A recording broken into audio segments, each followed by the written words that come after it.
गीत संहिता अध्याय 65 प्रधान वाद्यकर निमंते गीत दाऊदंकर गीत।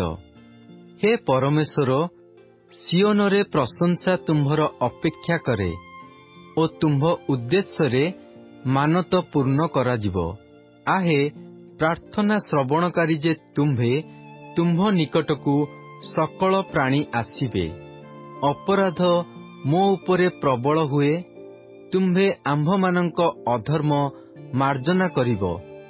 तुम्भे जाहाकू तुम्भ प्रांगणरे बास करिया पई मनोनीत कर ओ आपणा निकटकू आसीबाकू दियो, से लोक धन्य। आम्भे माने तुम्भ गृहर अर्थात तुम्भ मंदिरर पवित्र स्थानर उत्तम द्रव्यरे परितृप्त हेबा। हे आम्भमानंक परित्राणर परमेश्वर, तुम्भे भयानक क्रिया द्वारा धर्मरे आम्भमानंकु उत्तर देव। तुम्भे पृथ्वीर प्रांत निवासी ओ दूरवर्ती समुद्रवासी समस्तंकर विश्वास भूमि अट।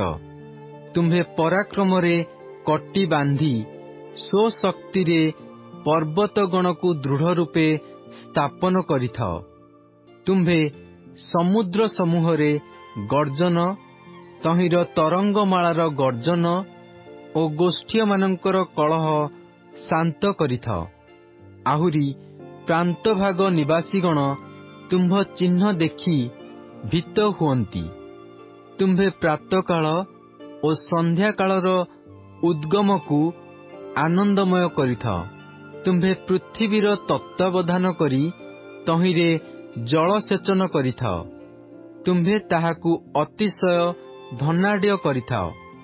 परमेश्वरंक नदी जलरे परिपूर्ण। तुम्भे पृथ्वी की प्रस्तुत कला उतारे सेमानंकू शस्य जोगाई देइथाओ। तुम्भे बहुल रूपे ताहार सियारे जलसेचन करिथाओ। तुम्भे तहिर हिड़ सबू स्थिर करिथाओ। तुम्भे वृष्टिरे ताहाकू कोमल करिथाओ। तुम्भे तहिर अंकुरकू आशीर्वाद करिथाओ।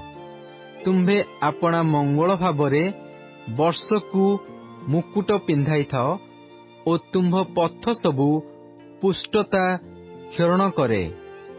ताहा प्रांतरस्थ चरास्थान उपरे क्षरे ओ गिरिगण आनंद रूप कटिबंधन पाआंती। चरास्थान सबू मेष पलरे भूषित हुअन्ति। मध्य उपत्यका सकल शस्यरे आच्छन्न हुअन्ति। सेमाने जयध्वनि करन्ति, मध्य सेमाने गान करन्ति।